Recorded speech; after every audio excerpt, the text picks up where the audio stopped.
wabarakatuh. Waalaikumsalam. Alhamdulillahilladzi ja'ala lana as-siyam wasilatan ila taqwa. Asyhadu an la ilaha illallah, asyhadu anna Muhammadan abduhu wa rasuluh. Allahumma shalli wa sallim wa barik ala nabiyyina Muhammad wa ala alihi wa ashabihi wa li baitihi wa dzurriyyatihi jama'in wa ba'du. Baik, Bapak Ibu, sahabat-sahabat semua, keluarga besar Politeknik Bandung dan siapapun yang berhadir, semoga dalam ridha Allah SWT.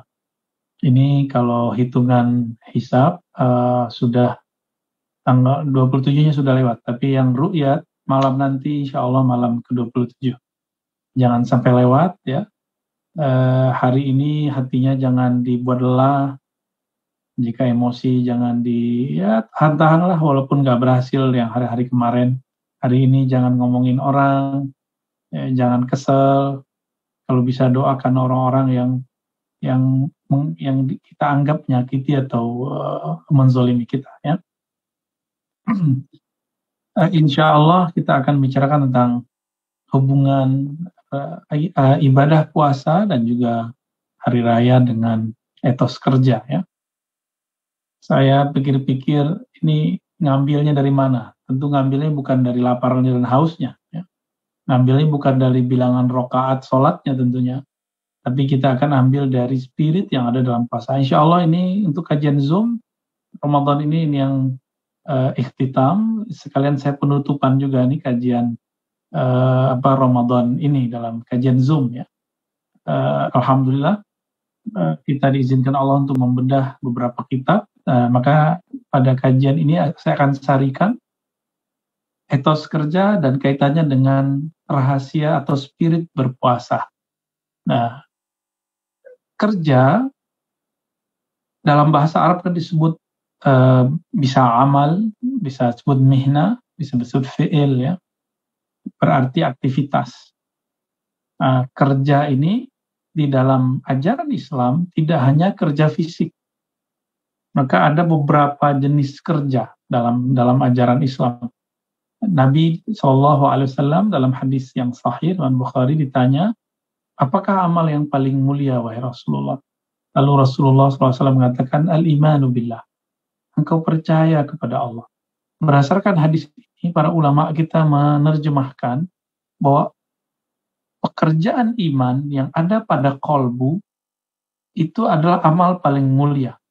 Maka etos kerja yang paling tinggi itu adalah etos kerja yang dimulai dari aktivitas kolbu.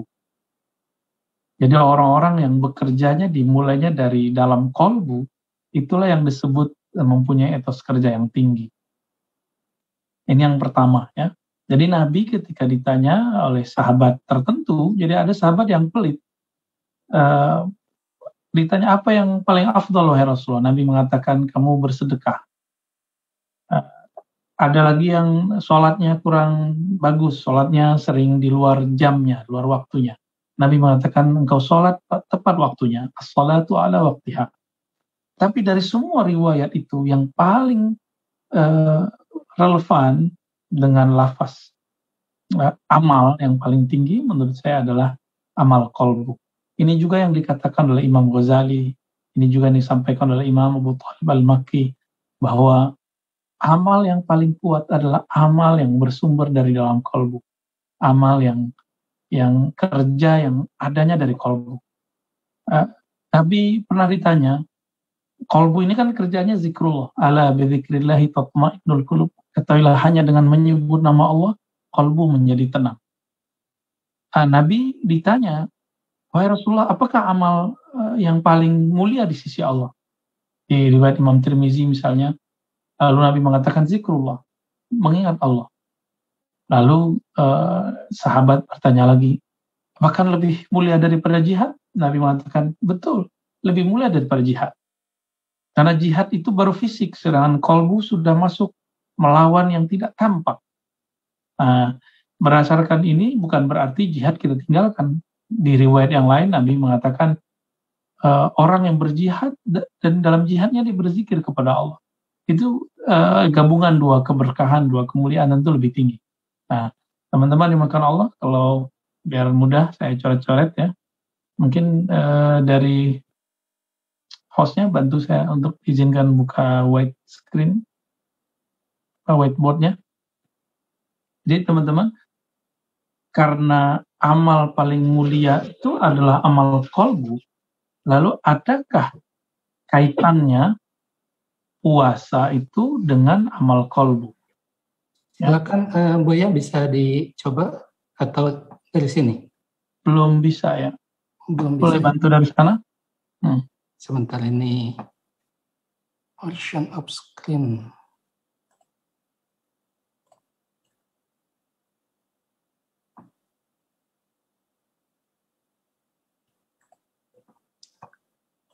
Oke, nggak bisa ya, ya sudah. Ya, tidak bisa ini. Seharusnya kalau udah jadi co-host langsung bisa ya. Baik, lama, makin muskilah. Nggak masalah. Tapi berarti butuh konsentrasi yang tinggi lewat audionya ya, lewat pendengarannya. Teman-teman, sahabat-sahabat yang dimuliakan Allah, jadi yang disebut etos kerja itu menurut ajaran Islam itu adalah kerja yang dimulai dengan kolbu. Kerja yang dimulai dari dalam diri yang terdalam.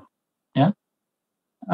Nabi pernah mengatakan bahwa musuh terbesar kita bukanlah musuh orang kafir, orang munafik, bukan itu. Musuh terbesar kita adalah diri kita sendiri. Ya. Inna a'da'ika ma baina janbayk. Musuh terbesarmu adalah antara dua bahumu itu, yaitu dirimu sendiri. Maka kemampuan mengelola diri sehingga kemudian menjadikan kolbu menjadi raja, kolbu menjadi yang bekerja dengan maksimal, inilah cara untuk meningkatkan etos kerja dengan baik. Apabila seseorang itu sudah mempunyai kedisiplinan kolbu, maka dia nggak perlu sebenarnya apa yang digunakan sekarang fingerprint,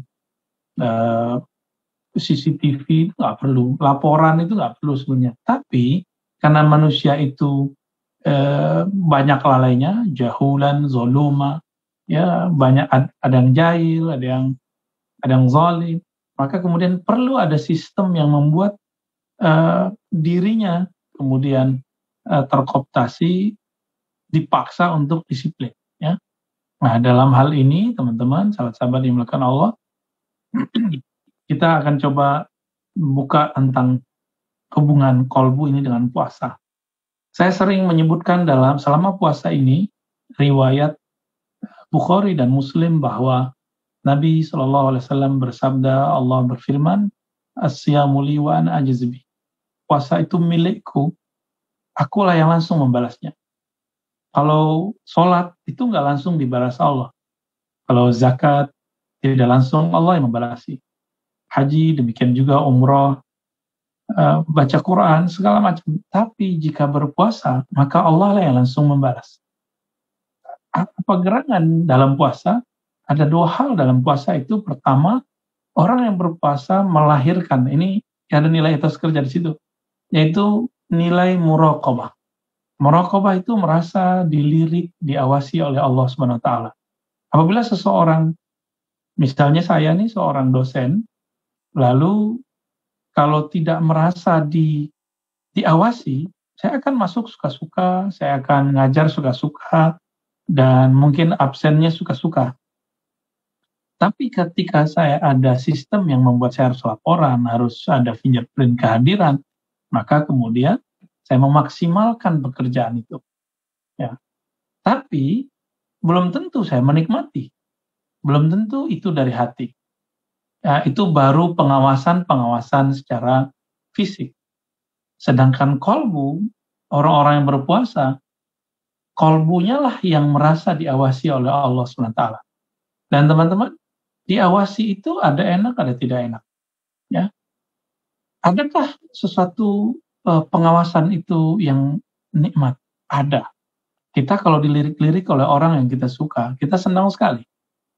Kita kalau dilirik-lirik oleh orang yang kita hormati, kita kemudian merasa sungkan, merasa tapi asik. Gitu. Apa maksudnya? Pengawasan itu ada dua macam. Ada namanya muraqabah jalalillah, pengawasan ketegasan kewibawaan Allah. Jadi Allah dengan ketegasannya itu mengawasi kita. Maka kita muncullah rasa takut di dalam hati. Muncul yang disebut namanya khauf, kewaspadaan. Ya. Nah, puasa itu bisa menumbuhkan ini. Maka orang-orang yang dididik dengan, mohon maaf, ancaman, ya, dengan kata ancaman, kamu kalau nggak begini nanti distrap lo. Kalau nggak begini, maka muncullah rasa waspada. Nah, ini namanya muraqabah jalalillah. Merasa diawasi dengan jalalnya Allah, ya, kewibawaannya Allah. Tapi kita punya dosen, mungkin di antara beberapa sahabat-sahabat dosen ini, ada yang jadi favorit mahasiswa atau mahasiswi, ketika dia melirik, memperhatikan, itu si mahasiswa merasa nyaman. Seperti merasa diperhatikan oleh seseorang yang sayang. Maka ini disebut muraqabah jamaliyah. Merasa diawasi oleh kasih sayang, keindahan Allah Subhanahu wa Ta'ala. Nah, orang yang berpuasa, dua inilah yang muncul dalam dirinya. Karena orang itu merasa dilirik oleh Allah, nah, maka dia berhati-hati dalam puasanya. Saya kemudian merenungi, teman-teman, di manakah mulainya seseorang itu merasa diawasi? Ternyata ada satu rahasia yang muncul dari niat. Inilah rahasia kenapa dalam hadis yang sahih oleh Imam Tirmizi dikatakan, man bata walam yubayyit fala siyamalah. Siapa yang bermalam hari dan tidak berniat, fala siyamalah, maka tidaklah dinilai puasanya sempurna. Jadi niat itu, teman-teman, itu ada di kolbu, ada di dalam kolbu. Kolbu inilah yang akan membuka rasa diawasi oleh Allah Subhanahu wa Ta'ala. Kolbu itulah yang nanti akan menghantar kita, membantu kita terkoneksi kepada Allah Subhanahu wa Ta'ala. Allah itu kan bukan fisik, Allah bukan benda. Maka terhubung kepada Allah bukan berarti terhubung secara hubungan yang fisik atau hubungan bahkan psikis pun tidak. Terhubung kepada Allah adalah hubungan ruhani, hubungan qalbiyah. Nah, teman-teman, sahabat-sahabat dimakan Allah, jadi yang pertama muncul di dalam diri orang berpuasa itu adalah muraqabah. Ya, inilah makna as-siyamuli. Puasa itu milikku untukku. Orang-orang yang berpuasa sedang menjaga hubungan pengawasan antara dirinya dan Allah Subhanahu wa Ta'ala. Dan yang kedua, apa yang ada pada diri orang berpuasa? Nah, Imam Ghazali pernah mengatakan, berpuasa itu membuat orang-orang menjadi mengikuti karakter malaikat. Apa karakter malaikat? Malaikat itu tidak makan, tidak tidur, tidak minum, tidak menikah. Coba teman-teman perhatikan, rukun puasa nomor 2, menahan diri dari makan, minum, dan hubungan badan.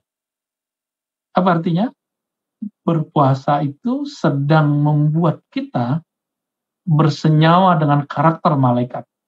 Karakter malaikat yang la ya'kul, la yat'am, wa la yashrab, wa la yanam, wa la yatazawwaj, ya. Yang tidak makan, tidak minum, tidak menikah. Inilah karakter malakiyah. Imam Ghazali menyebutnya tabiatul malakiyah. Tabiat para malaikat. Nah, tabiat ini tidak boleh dominan pada diri kita. Harus ada balancing. Makanya di dalam Al-Quran, puasa itu dibuatkan harinya. Ya, syahrul Ramadan alladzi unzila fil Quran, ya. Bulan diturunkan Quran itulah yang dijadikan sebagai bulan berpuasa. Jadi tidak sepanjang hari, tidak sepanjang tahun. Meskipun puasa ad-dahr itu ada pembahasan khusus di kalangan ahli fikih. Nah, dalam hal ini, orang-orang yang berpuasa, dirinya yang tadinya mirip dengan binatang ternak dan binatang buas, mohon maaf, kemudian menjadi mirip dengan malaikat. Nah, teman-teman, saya sering menyampaikan, diri kita ini suka makan, suka minum, suka ngemil. Ini namanya karakter binatang ternak. Ya, disebut dalam Al-Quran al-an'am. Ya, menjadi orang-orang yang hidupnya untuk makan disebut ulaika kal an'am. Mereka persis seperti binatang, tidak mengaktifkan kolbunya, tidak mengaktifkan akalnya. Orang-orang seperti ini, dia punya prinsip hidup bukan makan untuk hidup, tapi hidup untuk makan. Hidup untuk kawin. Hidup untuk sekedar bertahan hidup dengan makan. Ya, hari-harian ceritanya masalah fulus, beras, pemasukan, pengeluaran, itu yang jadi pembahasan tiap hari. Sepertinya hidup tiada lagi kecuali untuk masalah itu. Saya jadi teringat ada onta yang dulu datang kepada Rasulullah. Udah ketemu Rasulullah, yang ditangisi adalah masalah makannya. Wahai Rasulullah, aku kurang diberi makan oleh tuanku. Betapa binatangnya gitu ya. Onta itu, betul-betul binatang itu onta ya. Jadi dia ada ketemu Rasulullah, yang ditanyain apa? Yang diminta masalah hal yang sebenarnya tidak pantas diminta kepada Rasulullah untuk seorang manusia. Makanya saya mengajak teman-teman, kolbu ini harus lebih dominan daripada karakter-karakter hewan ternak tadi, karena pembedanya nanti adalah di orientasi hidupnya. Ketika Al-Quran mengatakan diwajibkan berpuasa supaya kamu tatakun, tatakun itu adalah menjadikan kamu sudah lebih mulia daripada binatang. Karena tatakun dalam bahasa hadis adalah fisudur, bertakwa itu di dalam kolbu, dimensinya dimensi kolbu. Atas dasar itulah maka berpuasa membuat manusia menjadi super, menjadi manusia yang lebih energi. Manusia itu menjadi makhluk yang di atas hewan, ya. Lalu mirip-mirip dengan malaikat. Nah, ini yang kemudian menarik. Malaikat tidak makan, dia tidak makan. Cuma karena kita masih punya tubuh yang fisik, Allah SWT dengan rahmannya, dengan kasih sayangnya, memberikan time, memberikan waktu untuk kita supaya berpuasa itu cukup dari terbit fajar sampai terbenam matahari. Saya pernah puasa dulu paling lama itu 20 jam lebih. Jadi berangkat ke Eropa, transit di Turki, kemudian melanjut sampai di kota tujuan. Ternyata saya ketidurannya bangunnya jam 12 malam. Ya. Mulai puasa jam 4 ya. Jam 4 ya, hitung aja berapa 20 jam itu, berapa jam itu. Saya tertidur baru makan sampai baru jam 1 atau jam setengah 2 saya baru makan. Tapi enak-enak aja ya. Terasa nikmat. Ternyata kita bisa tahan nggak makan. Ya. Maksud dari penjelasan ini adalah mengurai apa yang dulu dijelaskan jauh-jauh hari oleh Imam Al-Ghazali rahmatullah alaih. Puasa itu membuat manusia terangkat derajatnya dari hewan, sisi hewan, baik hewan ternak tadi atau sisi buas emosional, lalu naik kepada sisi malakiyah, sisi kemalaikatan. Ya. Namun karena manusia masih bertubuh fisik, dia tetap perlu makan. Di saat dia berbuka, nanti lihat. Nanti teman-teman, ini masih ada beberapa hari, waktu berbuka itu masih tamak nggak? Ya. Kalau masih tamak, berarti karakter hewan ternaknya belum lepas. Apalagi kalau masih ada yang korupsi di bulan puasa itu, kasihan sekali. Ya, berarti dia cuma puasa zahirnya, belum puasa batinnya, belum puasa perutnya. Itu kan urusan ketamakan, keserakahan. Kita doakan semoga itu tidak benar, tidak terbukti. Saya bukannya senang dengerin berita kalau ada orang tertangkap KPK, malah nggak senang. Menunjukkan masih ada yang nggak beres di negeri ini. Ya, masih banyak yang bermasalah di negeri ini, pemimpin-pemimpinnya masih banyak yang bobrok berarti. Nah, kita malah nggak senang. Kita senangnya justru ketika itu terhindarkan. Jadi teman-teman, kenapa ada orang kaya masih korupsi? Kenapa ada orang-orang yang berpunya masih ingin memiliki ini, memiliki itu? Itu karena di dalam dirinya ada karakter-karakter hewan ternak yang belum dibersihkan dengan puasa. Dan obatnya hanya puasa. Obatnya hanya puasa. Nah, jika ini ada di dunia kampus, ada di dunia kerja, etos kerja, maka orang itu akan rajin bekerja, tapi dia tidak tamak dan serakah. Nah, ini yang muncul daripada orang-orang yang berpuasa. Jadi kalau masih serakah, ya salam. Berarti belum menjadi shaimun. Dan yang paling penting lagi adalah membersihkan diri dari karakter buas. Nggak emosional, nggak gampang terpancing, nggak marah-marahan gitu ya. Ya, kita masih manusiawi, masih manusia, maka kita mungkin ada marahnya. Tapi jangan marah mulu gitu. Ya. Yang paling berbahaya lagi, ini yang dibersihkan dari puasa. Karakter pengkhianat, karakter bulus, karakter syaitania. Karakter ini teman-teman, itulah karakter syaitan. Dari mana orang mulai dia berkhianat? Dari mana dia mulai kemudian hasad, iri, dengki?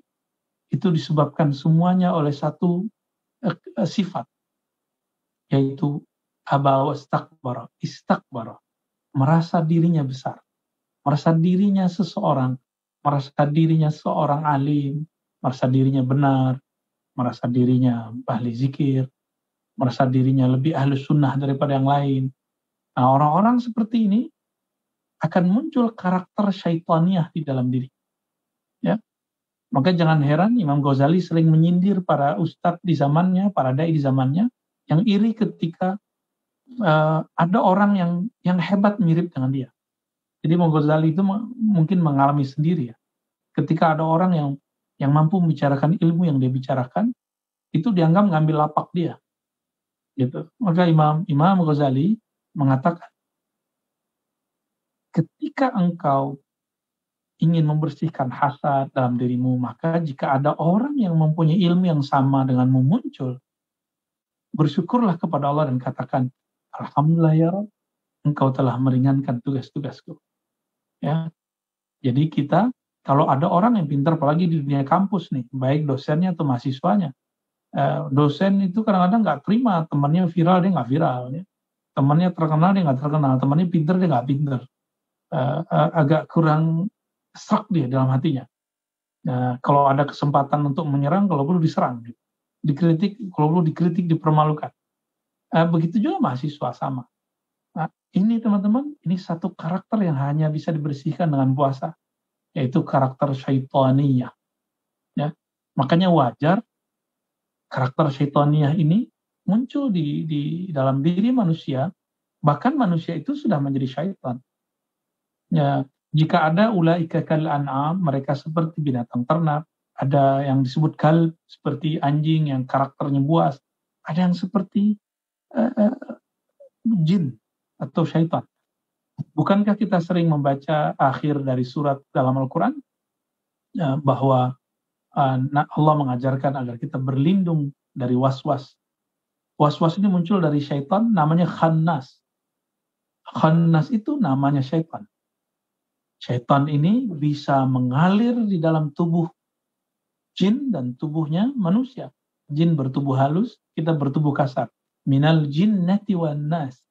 Maka karakternya apa? Membuat was-was, membuat perpecahan, menyebar kebencian, menyebar hasud. Nah, ini berarti karakternya belum dibersihkan dengan berpuasa. Karakternya belum berhasil disterilkan dengan puasa. Jadi kalau boleh kita buat analog seperti hari ini, jika ada virus keserakahan yang merusak etos bekerja seorang manusia, kemudian ada emosional, kemudian yang ketiga ada ketidakjujuran atau ya boleh disebut karakter syaitan ya, pengkhianatan. Ini virus-virus yang ada di dalam diri manusia, itu yang bisa merontokkannya, antivirusnya adalah siap berpuasa. Ya, kenapa? Kalau teman-teman malam tadi berniat puasa, coba rasakan siang ini kita nggak lapar. Jam ini sudah jam 1:30 lebih ya barangkali kita nggak merasa kita kelaparan. Padahal di rumah kita ada nasi yang halal, makanan yang halal. Apabila manusia sudah tidak berminat kepada yang halal, apalagi kepada yang haram, maka orang-orang yang korupsi itu lebih hina daripada binatang ternak, jika terbukti tentunya. Kenapa? Karena dia lebih serakah daripada binatang. Ya. Binatang itu coba lihat, mohon maaf ya, binatang ternak itu kalau udah kenyang, malah makanan yang numpuk dia biarin. Kita manusia, saya termasuk, sudah numpuk kita masih ngumpulin lagi. Ya mungkin kita nanti bisa buat alasan di hadapan Allah ini untuk persiapan masa depan dan macam ya. Silakan persiapkan ya jawabannya. Nah, teman-teman, sahabat-sahabat yang dimuliakan Allah, jika 3 karakter ini hanya dapat dibersih dengan puasa, dan 3 karakter inilah yang merusak etos kerja manusia, lalu karakter mana yang baik? Tapi karakter ini nggak boleh dominan. Dalam artian nggak boleh terlalu dominan juga. Itu karakter malakiyah, karakter malaikat. Tidak makan, tidak minum, tidak tidur, tidak bernafsu, tidak bersyahwat. Ini juga berbahaya. Kalau karakter ini terlalu banyak. Itu sebabnya kenapa perlu Allah ciptakan di dalam diri manusia ada kolbu. Kolbulah nanti yang akan mengatur kapan diri ini akan menjadi meniru karakter malaikat. Kapan kita agak cerdik dikit seperti Nabi Adam, bukan seperti iblis ya. Jadi kecerdasan yang kita tiru itu kecerdasan Nabi Adam. Jangan tiru kecerdasan iblis. Kecerdasan iblis itu kecerdasan dia hanya emosionalnya yang dia gali, tapi dia kemudian karakter sombongnya belum dia bersihkan, karakter hasutnya belum dia bersihkan, sehingga dia pintar sekali menghasut, pintar sekali membuat was-was di hati. Jadi teman-teman ini, saya, siapapun, umurnya berapapun, jika ada kegelisahan dalam diri itu dari syaitan. Jika ada was-was dalam diri, mau muda, mau tua, itu dari syaitan semua. Karena dialah yang membuat kita nggak nyaman itu. Ya. Dan bagian terakhir yang mau saya sampaikan bahwa berpuasa, teman-teman, itu di dalamnya ada 2 karakter, ada 2 sifat cahaya.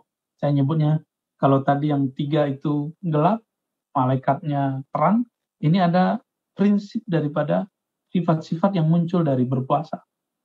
Yang pertama, yang paling penting adalah ketika kita diajak orang bertengkar, apa kata Nabi? Falyakul ini shaim. Jawablah, aku sedang menahan diriku. Ini bukan masalah makan. Nabi mengatakan, kalau ada orang menyerangmu, orang tidak senang denganmu, katakan, aku sedang puasa. Berarti puasa di situ bukanlah puasa makan minum, bukan puasa syahwat. Di situ adalah puasa mengendalikan emosi yang meluap-luap dalam diri. Nah, jadi jika benar nih puasanya, pasti kemudian mampu mengendalikan emosinya. Teman-teman, emosi itu mesti ada, itu harga diri. Masa kita diserang-serang orang itu masih diam, enggak. Kapan kita menyerangnya, kapan kita membalas kritiknya, kita tunggu. Jangan seperti yang ditontonkan di kebanyakan televisi. Ini belum selesai ngomong, dia langsung motong. Belum selesai motong, emosi. Akhirnya, ya mirip-mirip orang perang mulut. Dan itu memalukan, katanya orang pintar, hebat berbicara, tapi jadi perang mulut. Dan ternyata orang hebat itu bukan orang yang banyak bicara. Malah hebat itu orang yang dia tahu kapan harus bicara. Ya. Semoga kita ditakdirkan, diberikan oleh Allah kehebatan itu. Amin ya rabbal alamin. Ya. Karakter sabar ini, teman-teman, bukan sabar dari musibah. Jadi puasa itu mengajarkan kita sabar. Sabar di situ artinya tahan banting. Tahan banting dari hater, pembenci. Ya kan, di hadisnya begitu, syatamahu, orang yang mensyatammu. Syatam itu artinya hate you, ya, mencaci makimu, lalu membulimu. Mungkin mahasiswa baru masuk dibully, atau teman-teman ada status kemudian dikritik, ya. Kemudian kita nggak tersinggung, justru kita jadikan sebagai alat perbaikan diri. Ini barulah disebut karakter sabarnya. Oke.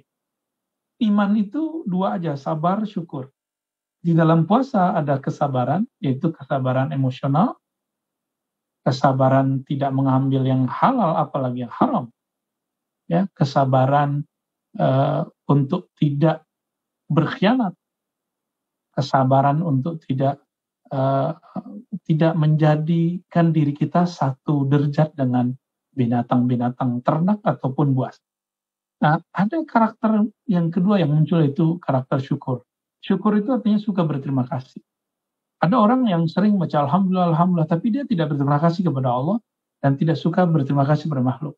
Jadi yang disebut syakur, orang-orang yang banyak bersyukur, abdan syakura, dia berterima kasih kepada Allah dan dia juga berterima kasih kepada makhluk Allah. Nah, jadi bukan hanya kepada Allah semata, karena man lam yashkurin nas lam yashkurillah. Yang belum berterima kasih kepada manusia belum disebut bersyukur kepada Allah SWT.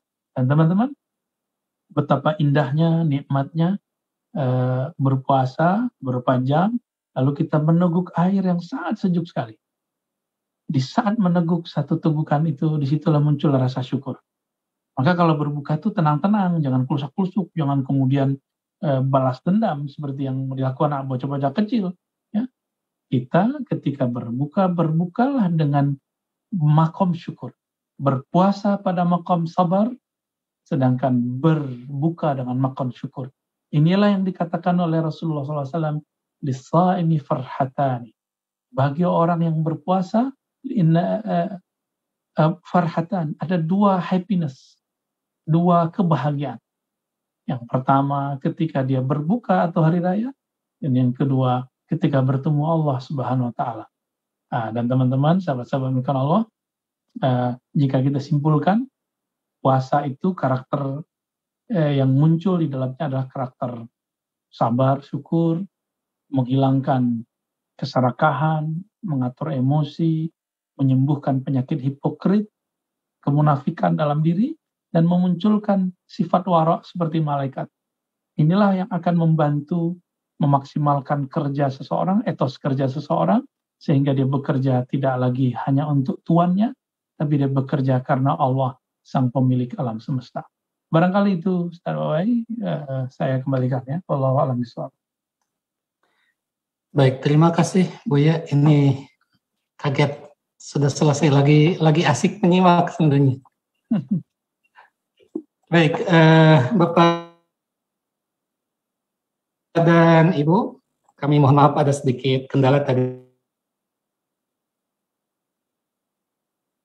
dari teknisi, jadi kami mohon maaf tentang itu. Tetapi itu semoga tidak mengurangi semangat kita untuk mendapatkan pencerahan dari materi yang disampaikan oleh Buya, dan mungkin ini juga menjadi bagian dari kesabaran kita dalam menjalani saum pada hari ini. Baik Bapak dan Ibu serta Buya yang kami muliakan, ini ada beberapa pertanyaan dan kita akan coba berlanjut pada sesi selanjutnya. Ya. Wah, ini dari tadi sudah banyak yang mengangkat tangan ini.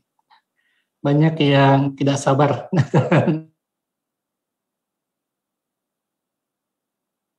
Lagi kami mendapatkan kehormatan, ini kegiatan penutup katanya tadi disampaikan oleh Buya.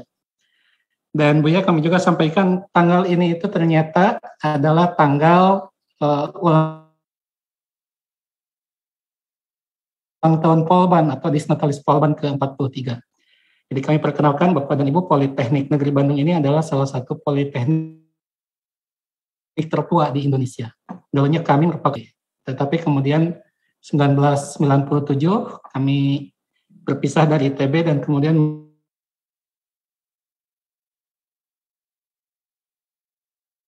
bacakan dulu yang sudah ada di kolom chat, baru kemudian nanti kami berikan kesempatan Bapak dan Ibu untuk menyampaikan pertanyaan. Ada 7 partisipan yang sudah menekan tombol raise hand. Baik, kami menyapa Ibu Nisrina. Ibu Nisrina ternyata alumni Polban dan pernah ikut MTQ di Jogja, MTQ mahasiswa. Baik, Assalamualaikum Ibu Nisrina. Buya, ini ada pertanyaan dari Ibu Nisrina. Bagaimana mohon pendapat dari Buya tentang strategi yang bisa dilakukan oleh Ibu Nisrina ini terkait nampaknya beliau punya maksud untuk menghidupkan pesantren yang telah tiada santrinya. Barangkali mungkin Buya bisa menyampaikan arahan kepada Ibu Nisrina ini. Dipersilakan. Baik Bu Nisrina, bagus ini niat baik sekali, niat mulia. Pesantren itu nyawanya, ruhnya ada pada guru, kiai, ajengan, uya, ya, tuan gurunya. Maka yang disebut pesantren itu bukanlah bangunan, tapi aktivitas. Seorang kiai aktivitasnya apa? Aktivitas kiai itu 2 aja, 3 kalau ditambah. Pertama ta'lim, yang kedua riyadhah mujahadah, beramal, latihan rohani. Yang ketiga kalau mau ditambah silaturahim. Ya, jadi aktivitas kiai itu 3 itu aja.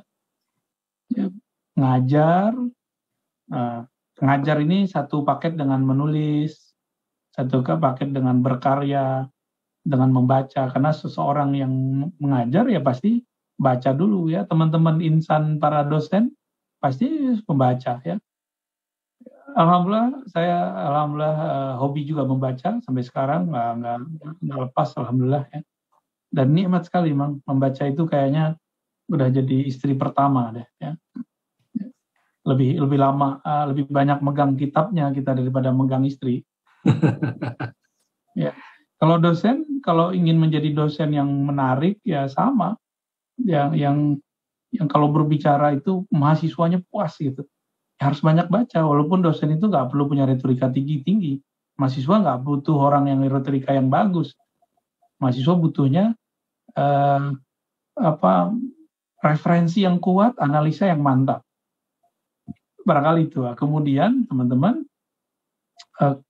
kiai, guru, ustadz ini bukanlah gelar, itu sosok yang punya spirit semangat. Dan nggak mesti tua, nggak mesti juga berserban, berkopiah keren, nggak mesti. Ini aktivitasnya. Maka jangan menggimik seseorang, memframing seseorang dengan penampilan ini ustadznya begini, nggak mesti begitu. Jadi Bu siapa tadi, Rida ya? Bu Nisrina. Saya harap dari mungkin Ibu mulai atau dari keluarga ada yang punya kelebihan ilmu yang diberikan Allah, mulai buka kajian kitab. Jangan ceramah umum, ngajinya ngaji kitab. Nah, kecuali nanti kiai mau mengajari orang-orang umum, baru ceramah umum. Tapi sekarang juga masyarakat udah seneng kok ngaji kitab, walaupun nggak bisa baca, tapi mereka senang dibacain. Gitu. Saya melihat di mana-mana hari ini ada perubahan. Yang dulunya orang suka ceramah yang ketawa-ketawa, sekarang sudah mulai serius. Ya, mendengarkan hasil bacaan ustadz, lalu si ustadz menjelaskan makna.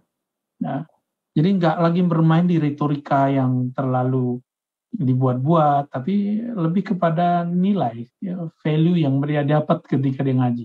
Jadi tolong dicari sosok ini, semoga di keluarganya ada yang bisa seperti ini, lalu mulai buka taklim. Nah, mulai taklimnya nggak usah langsung pembukaan, pendaftaran, nggak usah dulu. Hidupkan dulu majelisnya. Dari majelis, semua kiai-kiai dulu membuat pesantren dimulai dengan majelis. Bukan dari pendaftaran, bukan dari bangunan. Maka teman-teman, sahabat-sahabat, jangan berpikir bangun pesantren itu bangun gedung-gedung tinggi. Bukan. Ya, bukan, itu salah besar. Tapi bangun dulu spirit. Spirit inilah yang kemudian akan mengikuti semuanya. Saya sebelum puasa, alhamdulillah Allah izinkan sowan ke kiai di Lirboyo yang minta berkah kepada mereka, diminta agar diterima jadi murid oleh mereka. Dan Masya Allah, Lirboyo pesantren yang besar sekali. Dulu kata pendahulunya, sesepuhnya, ini kecil ya, kajian kecil. Dimulai semuanya dari taklim kecil, taklim kecil-kecilan. Kemudian kita berpindah juga ke Jombang waktu itu, Tambak Beras, hampir semuanya sama. Ya, pendahulunya memulai dengan majelis taklim, kajian kitab, mendidik orang dari yang sederhana, baca Quran dulu, ya, mulai dari ngajarin sholat dulu. Nggak usah tinggi-tinggi, nggak usah baca kitab Ihya Ulumuddin dulu lah ya, baca yang standar-standar dulu. Kira-kira begitu, wallahu a'lam bishawab. Baik, terima kasih Bu ya. Menarik tadi ketika disampaikan bahwa kiai ini adalah spirit. Sementara memang di masyarakat kita ini kebanyakan beranggapan bahwa kiai ini sebagai gelar ya Bu ya. Iya. Baik, seperti itu Ibu Nisrina. Semoga menambah semangat untuk menghidupkan kembali pesantrennya, dan semoga Allah mengaruniakan keberkahan dalam aktivitas ibu bersama keluarga. Amin. Buya, selanjutnya ini ada pertanyaan dan ini nampaknya nyambung dengan tema kita. Ini dari Pak Ibrahim Iskandar. Assalamualaikum Buya, mohon tunjuk ajar. Apa hakikat Idul Fitri dan diperuntukkan untuk siapa Idul Fitri ini? Selanjutnya juga hakikat takwa bagi orang yang berpuasa. Lalu apa makna dari puasa ini? Ya, Idul Fitri itu disebutkan maknanya di dalam surah Al-Baqarah ayat 185 itu ya. Ulitukabbirullaha ala ma hadakum, ya.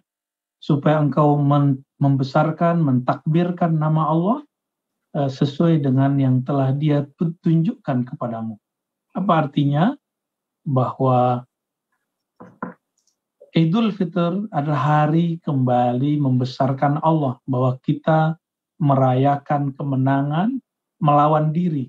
Jadi takbir itu bukanlah untuk bentak musuh politik, lawan politik, seperti yang pernah terjadi beberapa waktu lalu, dan yang dibentak sesama muslim. Bukan. Tapi takbir itu adalah untuk mengecilkan ego kita di hadapan Allah SWT.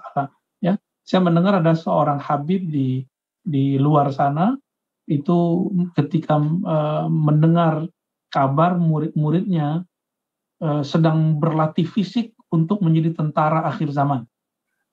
Ya, berlatih fisik sembari main kuda, main panah, push up, sit up, latihan fisik, latihan nembak segala macam. Saya nggak tahu itu gimana jadinya waktu itu. Ya, badan mereka udah berotot lah. Tiba-tiba sang wali ini, sang kiai ini, sang syekh ini datang nyuruh mereka takbir. Coba kamu takbir. Ini saya pegang kapas. Beliau pegang kapas, lalu si murid-muridnya disuruh bertakbir. Ternyata kapasnya tidak terbakar sama sekali, kapasnya tidak terbang sama sekali. Mereka takbir keras-keras, tidak ada yang berefek. Ini menjadi standar oleh sang wali, sang syekh ini. Beliau meyakini bahwa di akhir zaman, tentara-tentara akhir zaman, pejuang-pejuang akhir zaman itu, orang-orang yang jika bertakbir itu bisa menaklukkan Rum. Ini kapas saja nggak terbang, kapas saja nggak kebakar, nggak takluk. Gimana mau menaklukkan Rum, ya? Malah salah takbir, yang ditakbirin sesama muslim. Dan yang lucunya, yang ditakbirin kiai. Ya, kiai di dalam dirinya sudah bertahta nama Allah. Ente takbirin, dia balas mentakbirkan, tumbang semua kita. Kira-kira seperti itu. Jadi hari raya itu adalah hari meraihkan istilahnya, membesarkan Allah di dalam diri. Bersyukur kepada Allah mengizinkan kita dimampukan berpuasa, dimampukan qiyamul lail, dimampukan menahan diri dari emosi. Maka tentu orang-orang yang tidak tatkun, tidak kemudian menjadi makhluk qalbi, makhluk yang dimensinya dimensi rohani, itu tidak dapat bagian dari hari raya tentunya. Dia paling dapat bagiannya baju baru, duit baru, kue baru, ya paling itu ya. Jadi al-aid laisa labsul jadid. Aid itu bukan baju baru, bukan yang fisik-fisik baru, bukan duit baru. Al-aid itu ketika orang kembali ke dalam dirinya, memenangkan Allah dalam kesejatian dirinya. Semoga kita termasuk yang seperti itu. Amin ya rabbal alamin. Amin ya rabbal alamin. Terima kasih Buya atas arahannya. Kemudian selanjutnya ini dari Ummu Hafiz, ini terkait Lailatul Qadar. Ini kebetulan 10 malam terakhir. Ini ada pertanyaan, amalan terbaik Buya pada malam Lailatul Qadar yang bisa diamalkan oleh kita. Hampir sama dengan ini teman-teman, hampir sama dengan nisfu Sya'ban. Allah hanya mengampuni dua golongan orang, mengampuni semua makhluk yang qiyamul lail malam itu, kecuali dua golongan. Pertama musyrik, orang-orang yang di kolbunya ada syirik, ada penyakit kolbu, yaitu penyakit syirik, baik syirik yang zahir ataupun yang tidak zahir. Ya, ria bagian dari syirik. Bahkan menurut saya sombong itu bagian dari syirik karena dia telah menjadikan dirinya hampir setara dengan Allah.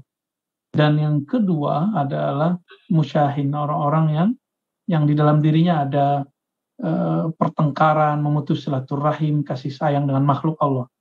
Jadi dua kelompok ini tidak akan diberikan keberkahan malam nanti. Maka amalan kita mulai dari siang ini coba dilatih, jaga diri, jangan emosi. Ya mulai dari siang ini, walaupun seharusnya dari bulan Rajab seharusnya ya. Jangan emosi, buang semua kebencian, hatta kepada orang yang zalim kepada kita. Coba nanti kalau selesai sholat asar, dipegang dadanya, katakan, ya Allah, siapapun yang aku benci, tolong keluarkan kebencian itu dari dalam diriku. Ya Allah, apapun emosiku, tolong keluarkan semuanya, kecuali yang engkau izinkan, yang engkau ridhoi. Ya, dan rasakan teman-teman, baca Al-Fatihah dan sholawat itu lepas semua. Insya Allah. Ya, saya hampir tiap hari berlatih seperti ini. Jadi mendoakan, bahkan mengirimkan doa Fatihah kebaikan untuk orang-orang yang barangkali kita tersinggung oleh mereka, sakit hati dengan mereka, atau mereka yang apa sajalah yang membuat kita nggak nyaman. Ya, terus yang kedua tentunya qiyamul lail. Man qama ramadhana imanan wa ihtisaban ghufira lahu ma taqaddama min dzambi. Siapa yang qiyamul lail dengan dua kisi-kisi, imanan penuh keyakinan, wahtisaban, ihtisab itu secara harfiah bisa diartikan penuh perhitungan. Perhitungan itu berarti kita menghargai waktu, time. Jadi malam ini kalau mau rehatlah di awal waktu, habis tarawih, rehat bentar, jam 12 sampai subuh ya, kalau bisa jangan tidur deh ya, atau jam 1-an lah. Jam 1 sampai selesai kita mau sahur. Mungkin ada yang bertanya, ini kan di negeri kita. Habis itu kan orang yang ada di Arab dia belum malam, belum Lailatul Qadar, iya, nggak masalah. Kan dikunci dengan ayat salamun hiya hatta matla'il fajar. Keberkahan, keselamatan, kedamaian, kesejahteraan itu akan mengalir terus sampai terbit fajar. Di wilayah mana saja yang fajarnya belum terbit, itu keberkahan Lailatul Qadarnya tetap mengalir, ya, tetap ada. Jadi kita nggak usah masalahin yang di negeri sebelah atau yang di benua sebelah. Pikirkan kita nanti malam ngapain. Gitu. Jadi saya berharap nih teman-teman, malam ini mulainya lebih dikencengin, ya, jangan terlalu capek siang ini, istirahat sebentar, hatinya yang diperbanyak istirahat. Semoga malam nanti kuat qiyamul lail. Semoga Allah izinkan kita beramal sesuai pas dengan jam-jam Lailatul Qadar. Amin ya rabbal alamin. Amin ya rabbal alamin. Ini menyambung dengan pemaparan yang disampaikan oleh Buya. Ada pertanyaan selanjutnya dari Pak Habib, Buya. Ini terkait penyakit hati ya. Apakah tidak termasuk orang munafik apabila kita menjadikan selain Al-Quran sebagai sandaran? Jadi ada hal lain di luar Al-Quran yang kita jadikan sebagai sandaran kita. Apakah kalau seperti itu kita menjadi orang munafik atau tidak, Buya? Gimana? Kurang jelas tadi suaranya? Baik. Ini ada pertanyaan dari Pak Habib, ini terkait tadi penyakit hati. Apakah kita akan menjadi orang munafik apabila ada sandaran lain selain Al-Quran di dalam hati kita, Buya? Kita nggak bersandar kepada Al-Quran, hati bersandar kepada Allah. Al-Quran itu mengajarkan bersandar kepada Allah.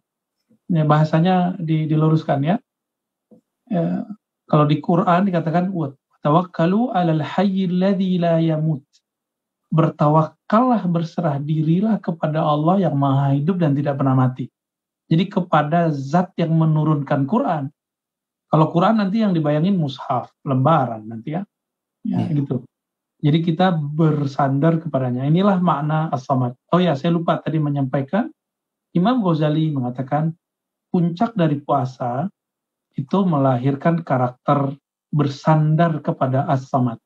Maka muncullah namanya at-takhalluq bi akhlaq as-samadiyah.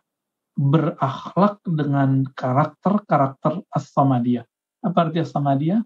Tidak lagi menyimpan dalam diri sandaran, tempat mengadu, kecuali hanya Allah semata. Ya, secara zahir manusiawi kita bekerja, kita punya tempat bekerja, itu nggak ada masalah. kita punya pasangan, mungkin pasangan yang menafkahi, atau kita sendiri yang punya kerjaan, kita sendiri yang menafkahi diri sendiri. Itu bukan berarti kita bersandar, yang penting di kolbunya. Imam Athaillah mengatakan, kamu boleh terima rezeki dari mana saja, selama engkau memandang bahwa yang menurunkan, yang memberikan itu Allah. Sekali saja nih saya, Wawai dan teman-teman semua, memandang bahwa yang memberi itu si fulan, saya akan takluk kepadanya. Saya akan menggantungkan harap kepadanya. Mau ustadz, mau kiai, kalau sudah memandang bahwa makhluk lah yang memberi, langsung takluk. Langsung takluk. Inilah yang diajarkan Imam Sya'rani, gak boleh terima kalau masih memandang makhluk yang memberi. Ya. Kita harus istighfar dulu. Bacalah ayat wa mimma razaqnahum yunfikun gitu ya. Allah lah yang memberi rezeki sebenarnya. Nahnu narzuquka, kamilah yang memberi rezeki kepadamu. Zahirnya mereka, jadi kita respect kepada mereka secara zahir, tapi batin kita sebenarnya sedang berterima kasih kepada Allah Subhanahu wa taala. Wallahu a'lam bishawab. Baik, terima kasih Buya. Jadi seperti itu Pak Habib ya, dan alhamdulillah Bapak dan Ibu kita mendapatkan pencerahan ya, untuk meluruskan kembali bahwa kita hanya pantas bersandar kepada Allah. Dia tadi dari Buya, pemahaman dan juga kalimat yang disampaikan itu ini menjadi pelajaran bagi kita semua ya. Baik, selanjutnya dari mahasiswa Buya, dari mahasiswa kami di Polban. Ya. Dan ini aktual saya pikir yang disampaikan, di mana Saudara Agung ya dari TPTL bertanya mengenai sikap orang yang berpuasa yang ketika bulan Ramadan itu begitu gigih dengan segala aktivitasnya, tetapi kata Agung ini setelah Ramadan, setelah mendapatkan Idul Fitri, sikap tersebut mulai ditinggalkan, bahkan tidak dilakukan lagi. Bagaimana cara meminimalisir hal tersebut nanti setelah Idul Fitri? Ya, bagus, benar ya. Itu sebabnya ada puasa sunat atau bahasa Arabnya. Jadi kenapa puasa itu tidak hanya di bulan Ramadan? Supaya energi cahaya yang kita dapatkan dalam berpuasa itu masih langgeng, kita jaga lewat puasa Senin Kamis kah, puasa Bid kah, puasa tengah bulan, atau puasa awal tengah akhir, atau berpuasa Daud. Itu caranya. Jadi saya berharap kita semua, ya kita jagalah puasa yang itu. Nggak sanggup Senin Kamis ya puasa Daud ya, lebih berat ya. Nggak sanggup Senin Kamis ya puasa Bid. Ya, atau 3 hari dalam sebulan. Itu sangat-sangat bekerja, sangat berefek kepada siapa saja yang telah mencobanya ya. Saya udah banyak ketemu orang-orang yang riyadhahnya puasa, Masya Allah, kana sabura, orangnya penyabar sekali. Ya. Saya ini masih kurang penyabar, mereka itu sangat penyabar sekali ya. Semoga kita bisa mengikuti mereka, amin ya. Baik, terima kasih Buya. Ini nampaknya banyak yang ingin berdiskusi langsung dengan Buya, jadi kita menyapa jamaah sekalian, Bapak dan Ibu yang sudah raise hand, mohon nanti dinyalakan kameranya ya. Baik, yang pertama kami menyapa Pak Ahmad FK. Ada Pak Ahmad FK? Assalamualaikum Pak Ahmad. Warahmatullahi wabarakatuh. Baik, Pak Ahmad tadi meminta izin untuk menyampaikan pertanyaan secara langsung. Kami persilakan Pak Ahmad. Assalamualaikum warahmatullahi wabarakatuh, Buya. Assalamualaikum. Buya, izin bertanya, Buya. Buya tadi sempat menyampaikan tentang rasa was-was pada manusia, itu semuanya berasal dari iblis.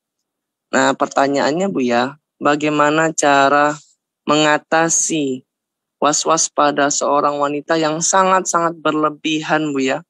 Dikit-dikit takutnya itu luar biasa, dikit-dikit was-wasnya itu luar biasa. Sehingganya sampai-sampai rasa was-wasnya itu melebihi batas atau melampaui batas Bu ya. Demikian Bu ya. Assalamualaikum warahmatullahi wabarakatuh.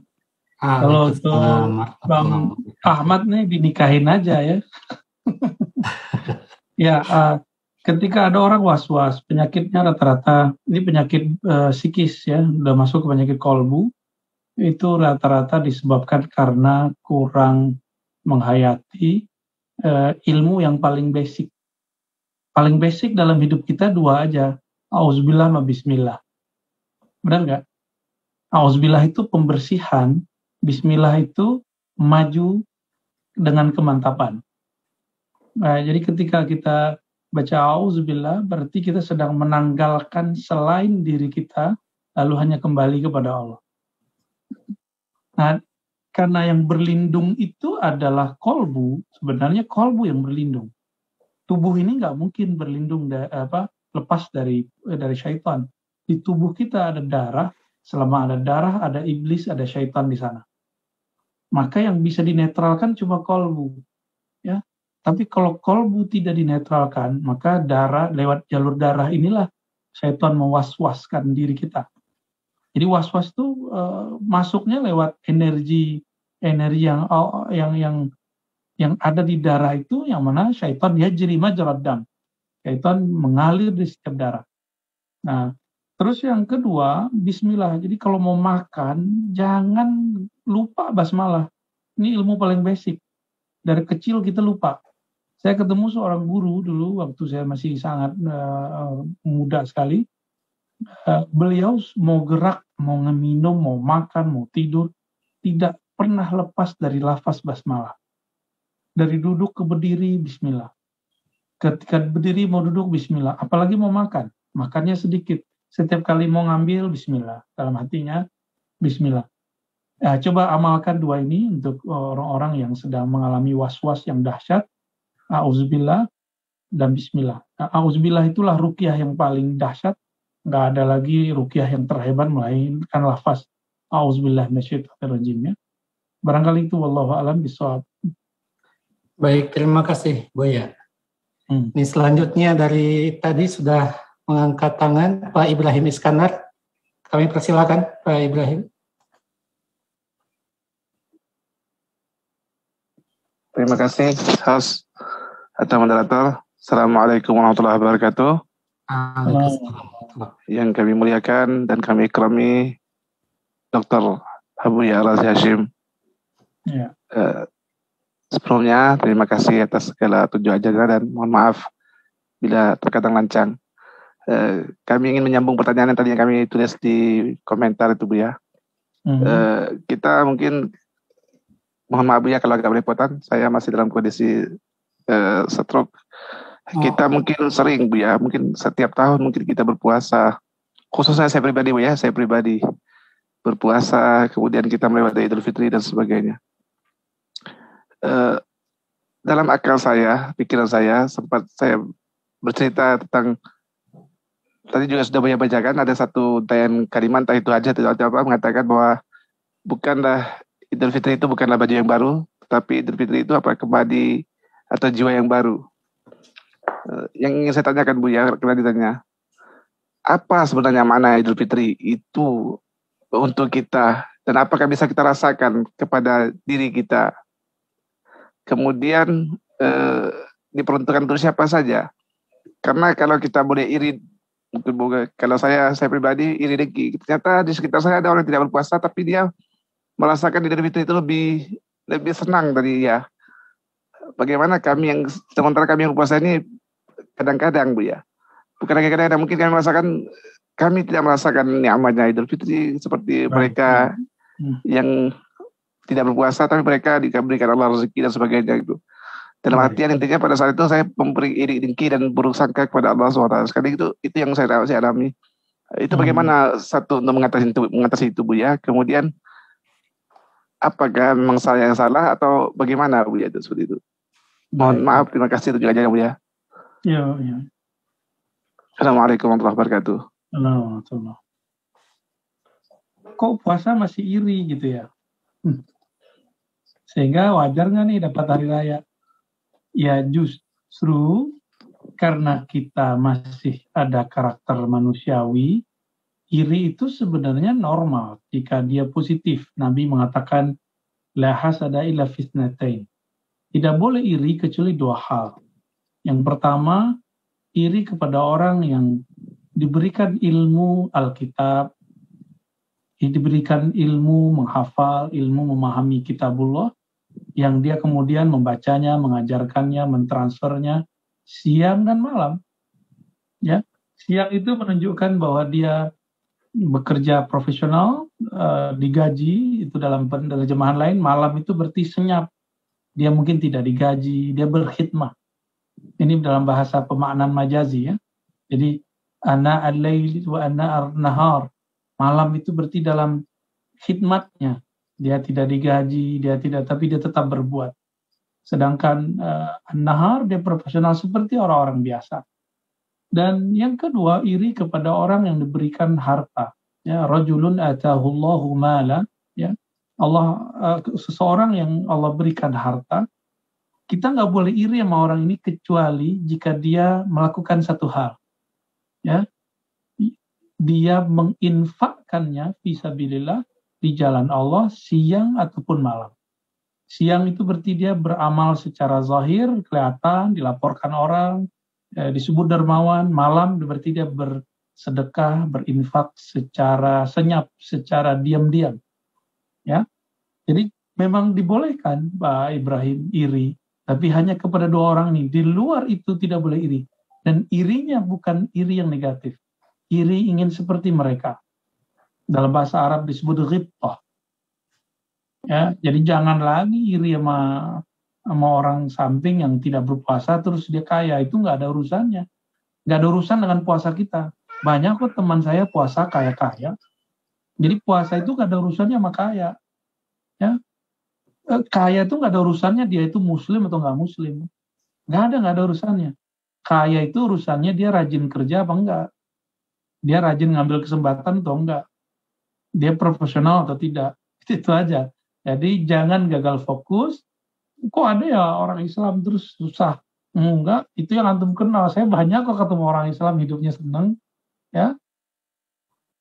Yang paling sering dapat tuduhan itu, yang kasihan itu ahbab tabligh, jamaah tabligh. Disebut jamaah kompor. Dikira kere semua. Enggak, saya ketemu kok jemaah tabligh tajir-tajir. Bahkan ada beberapa yang jenderal, ada beberapa juga yang pejabat di mana, bahkan ada yang rektor. Jadi itu stigma orang aja, stigma orang. Jadi kita justru banyak kok ketemu yang positif-positif banyak. Ala kulli hal teman-teman, tidak ada kaitannya antara orang di muslim dengan kaya, orang di muslim dengan hebat, itu urusan lain. Ya. Agama itu agama dia. Masalah dia kerjanya bagus, itu masalah nanti cara dia menjalankan apa yang dia yakini. Wallahu a'lam bishawab. Kemudian mengenai hari raya untuk siapa? Ya hari raya untuk yang disebutkan di ayat itu. Walitukabbirullaha ala ma hadakum. Dalam surat Al-Baqarah ayat 185 ya. Agar engkau membesarkan Allah. Siapakah? Mentakbirkan nama-nama Allah. Yaitu orang-orang yang berpuasa, orang-orang yang mentakzim puasa, orang-orang yang mentakzim Al-Quran. Barangkali itu. Wallahu a'lam bishawab. Lanjut Pak Wawe. Cukup? Baik, terima kasih Buya. Ini juga ada dari Dr. Muhammad Fahmi. Kami berikan kesempatan untuk menyampaikan pertanyaan secara langsung kepada Buya. Disilahkan.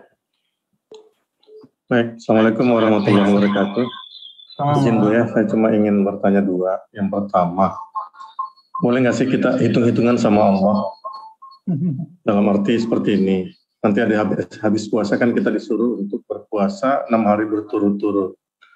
Tempat ada katanya amalannya itu dosa selama 2 tahun akan diampuni.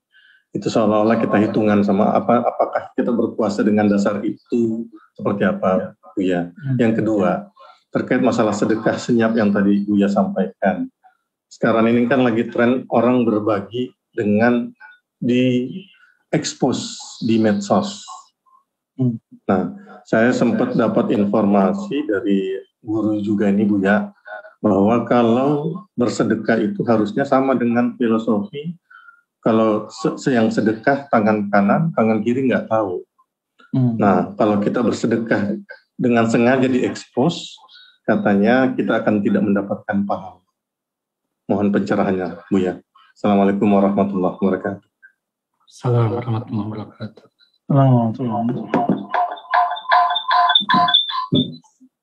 Ya, bolehkah beramal dengan iming-imingan tadi kita berhitung-hitung dengan Allah, kan gitu ya?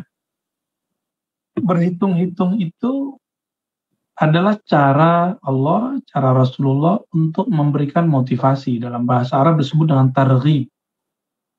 Ya, targhib ya. Motivasi itu diperlukan bagi menarik orang di awal sekali dia untuk beramal. Makanya sedekah itu disebutkan 1 dapat 10 atau 1 dapat 700. Tapi kan di ujungnya ada 1 unlimited. Yudha'ifu liman yasha. Berarti Allah itu sedang memberikan edukasi untuk orang yang secara rohani masih kecil, dia perlu motivasi.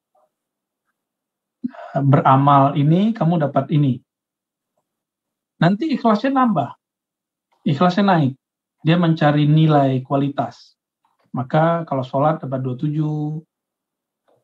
Kalau tadi sedekah jadi 700. Itu sudah mencari kualitas. Dia mulai belajar ikhlas. Lama-lama dia tidak lagi memperhatikan pencapaian-pencapaian seperti itu, tapi dia kemudian pasrah kepada Allah dan dia kemudian sadar, toh saya bersedekah, sedekah pun dari punyanya Allah kok. Gitu. Ya. Pantas nggak saya nih misalnya Pak Fahmi minjemin saya atau ngasih saya duit atau minjemin saya duit, terus uang itu saya kasih ke orang yang tadi Pak Fahmi titipkan, kasih ke orang itu ya. Ketika saya kasih, wajar nggak saya kemudian minta upah? Oh, saya udah kasih nih, lipat gandain dong, yang saya kasih 1 juta misalnya, jadiin 7 juta dong, jadi 70 juta dong. Apakah begitu? Berarti orang ini belum mengenal Allah. Dia baru mengenal reward dari Allah. Jadi edukasi ini perlu, tapi jangan lama-lama di bab reward. Harus naik ke bab ikhlas. Ikhlas itu plong hanya untuk Allah Subhanahu wa Ta'ala. Ya, jadi boleh hitung-hitungan kepada Allah, tapi jika untuk orang yang ruhaninya masih kecil atau remaja. Kalau sudah dewasa ruhaninya, dia nggak nyari yang begitu lagi. Nah, termasuk surga nih, surga. Saya dulu sangat ingin beramal tuh dapat surga. Terus belajar hikam, sempat salah paham, dikira kita nggak perlu surga. Kita hanya perlu Allah. Lalu kami merendahkan surga dan tidak takut neraka. Ternyata keliru lagi. Yang benar gimana? Karena Allah suruh kita berharap mendapatkan surga, kita berharap kepada surga. Senang kita dapat surga. Karena Allah suruh kita takut, wattaqun nar. Hati-hatilah, takutlah terhadap neraka, kita takut neraka. Bukan kepada neraka dan surganya, tapi kepada yang nyuruh kita itu. Siapa yang memerintahkan kita harap? Allah. Siapa yang nyuruh kita takut? Allah. Jadi yang terlihat di situ adalah Allahnya. Saya sering membuat ilustrasi, teman-teman. Jika ada anak-anak diancam dengan rotan, dia melihat rotannya atau yang megang rotan. Kalau dia masih melihat rotannya, nanti rotannya disembunyiin sama dia. Anak-anak bisa loh nyembunyiin rotan. Tapi jika yang dia takuti yang punya rotan, yaitu bapaknya, itu ibunya, rotannya tiada, dia tetap respek dan takut kepada ayah dan ibunya. Barangkali itu. Kapan itu? Kalau dia sudah dewasa. Ya, wallahu a'lam bishawab. Baik, terima kasih Buya atas jawabannya. Selanjutnya ini juga ada pertanyaan selanjutnya atau yang mengangkat tangan dari tadi. Saya mohon maaf kalau salah, ini Ibu atau Bapak ya? Syakirah Adnan. Assalamualaikum. Waalaikumsalam, perempuan. Oh, Ibu. Nah. Baik, kami persilakan Ibu Syakirah Adnan tadi akan menyampaikan pertanyaan secara langsung. Assalamualaikum Buya. Saya ada dua soalan. Nombor satu tentang menjaga silaturahim, dengan nombor dua adalah sebagai amalan yang diterima Allah. Tentang soalan nombor satu, saya terkesan dengan Buya cakap sifat jin dengan sifat syaitan. Dengan itu relate dengan menjaga silaturahim. Tapi Buya kadang-kadang tu macam secara jujurnya, macam kalau dulu hijrah saya tentang daripada pemakaian, saya rasa lebih mudah daripada hijrah kalbu, saya rasa. Sebagai contoh, kadang-kadang biasalah kan kita ada terasa hati dengan orang dah bertahun pun, tapi kadang-kadang sebab perkara tu masih pending, belum lagi selesai, kadang-kadang kita rasa sakit hati. Lepas tu bila kita sakit hati, kita marah. Lepas tu kita bertaubat. Lepas tu kita sakit hati lagi. So kita bertaubat. Yang saya takutkan, adakah kerana perasaan yang saya masih ada kadang-kadang tu Buya kan, Allah tak terima saya sebagai hamba dia. Yang tu nombor satu.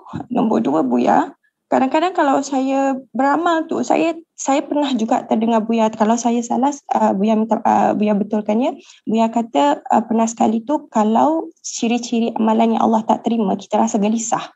Saya tak tahu macam mana, tapi yang saya rasa bukan gelisah, tapi saya sentiasa rasa tak cukup. Ataupun kadang-kadang saya rasa bukan was-was, tapi rasa tak cukup. Macam saya ni dah ada amal ke? So saya buat pun saya still rasa tak cukup. Adakah itu tanda gelisah, maksudnya Allah tak terima? Sebab saya minggu lepas rasanya saya dengar Buya punya kitab kuning, Imam Ghazali ada cakap yang Buya, kalau saya salah lagi Buya betulkan ya, kalau amalan, kalau kita nak dapat batin yang elok, kita kena betulkan zahir kita. Tapi zahir saya pun tak sempurna mana Buya, kalau amalan saya pun tak banyak. Jadi tarikah saya pun, mana ada saya ikut tarikah macam Buya cakap Muhammadiyah ke apa, tak ada. Saya buat yang wajib je. Jadi boleh tak Buya cakap dari segi persepsi Buya, sebab saya rasa saya agak struggle nak macam betul bersihkan hati, betul-betulkan Allah tu. Terima kasih Buya ya. Assalamualaikum. Baik, Saudari Syakira. Ya. Betul, hijrah fisik itu lebih mudah daripada hijrah batin. Hari ini kita menyaksikan banyak orang-orang yang secara zahir, penampilan, performance sudah menjadi Islami, tapi batinnya belum Islami. Dan ini memang menjadi catatan kita semua. Itu sebabnya hadis hijrah itu lafaznya faman kanat hijratuhu ilallahi wa rasulih. Hijrah itu bukan hijrah sekedar penampilan, tapi siapa yang hijrahnya kepada Allah dan Rasulnya. Berarti kalau kepada Allah itu dimensinya ruhani, ya, dimensinya ruhani.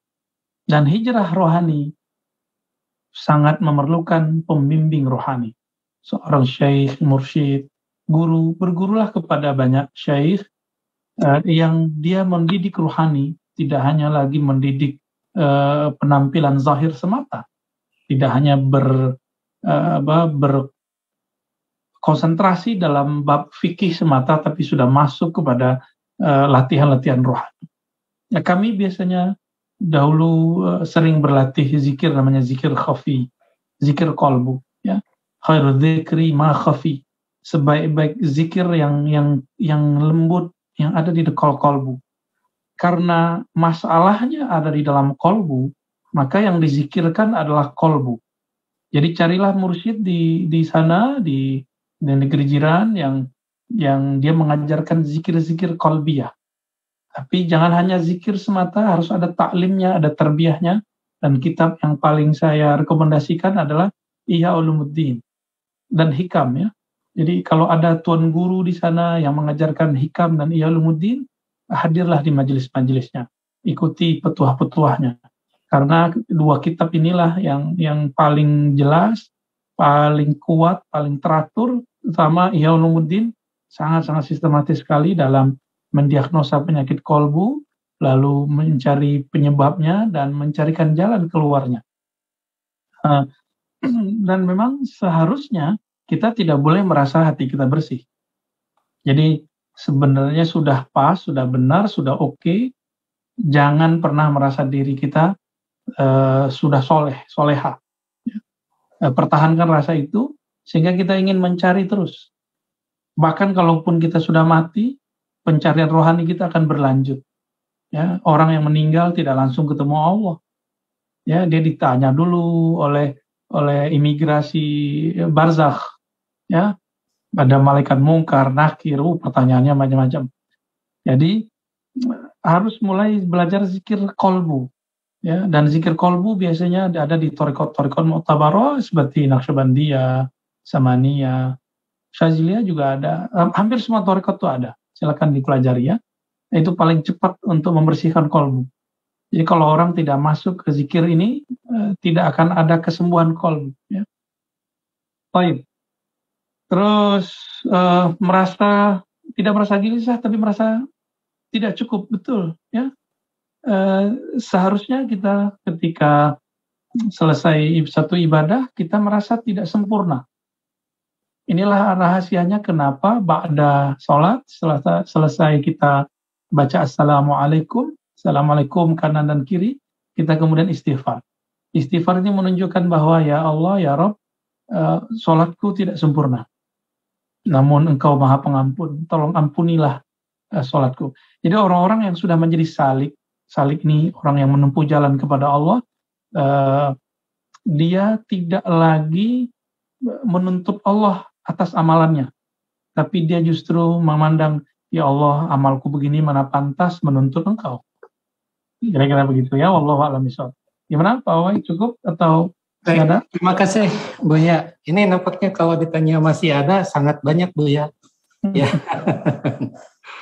Tetapi tentu saja Bapak dan Ibu, semoga pertemuan hari ini menanamkan kerinduan kepada kita untuk senantiasa dekat dengan ulama, dekat dengan majelis ilmu, dan kemudian kita merasakan ketenangan,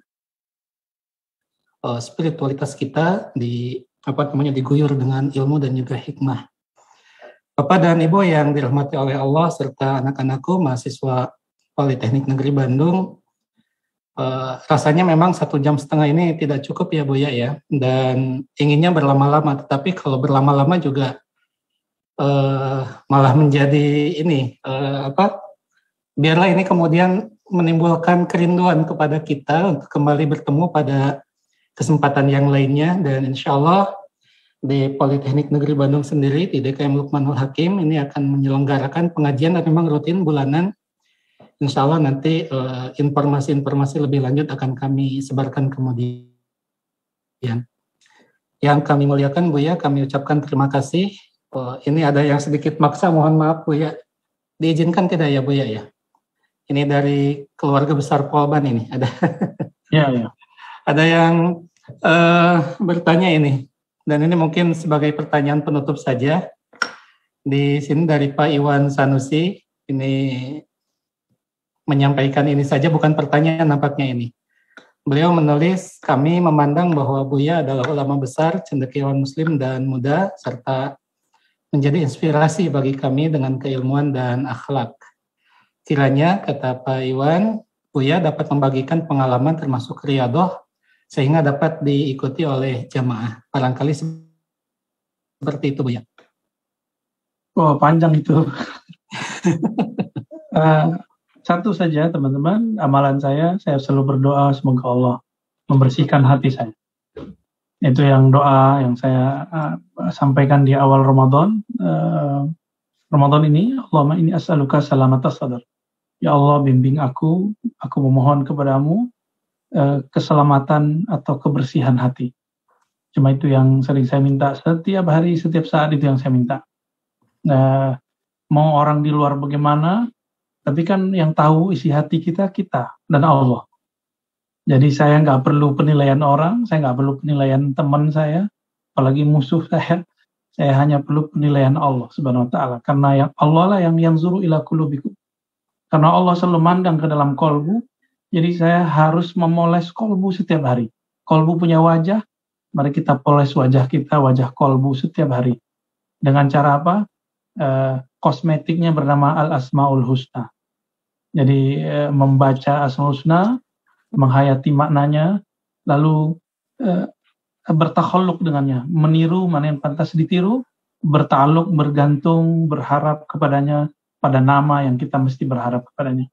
Itu yang saya lakukan selama ini, hatta liyum, sampai detik ini. Semoga Allah istiqomahkan saya dan kita semua dalam kebaikan, kebenaran. Amin. Amin. Ya Rabbal Alamin. Baik, terima kasih Buya. Terima kasih juga Bapak dan Ibu kami ucapkan atas kehadirannya pada kesempatan pengajian akhir Ramadan di DKM Luqmanul Hakim ini. Selanjutnya sebagai penutup Buya, kami mohon izin dan mohon perkenan Buya untuk berdoa untuk kami dan juga keistiqomahan kami dalam melaksanakan ibadah baik pada bulan Ramadan ini ataupun setelah bulan Ramadan ini. Kami persilahkan Buya. Baik, mari teman-teman kita baca surah Al-Fatihah. Semoga Allah mengangkat doa kita semua. Ini juga sebagai penutup, siapa saja yang mengikuti kajian ini, mohon maaf jika ada kekurangan dalam kajian saya selama Ramadan.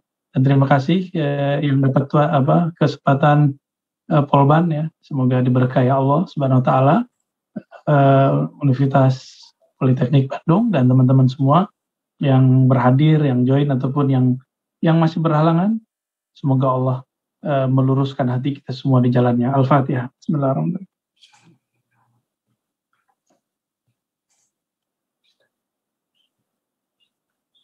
Allahumma ya Rahman Rahim ya Karim ya Munazzil Al-Fatihah.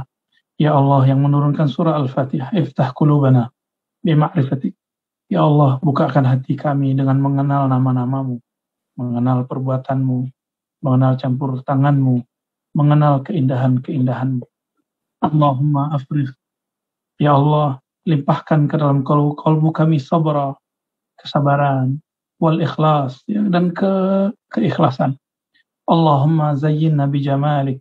Ya Allah, hiasi kami, terangi kami dengan keindahan-keindahan sifat-sifatmu.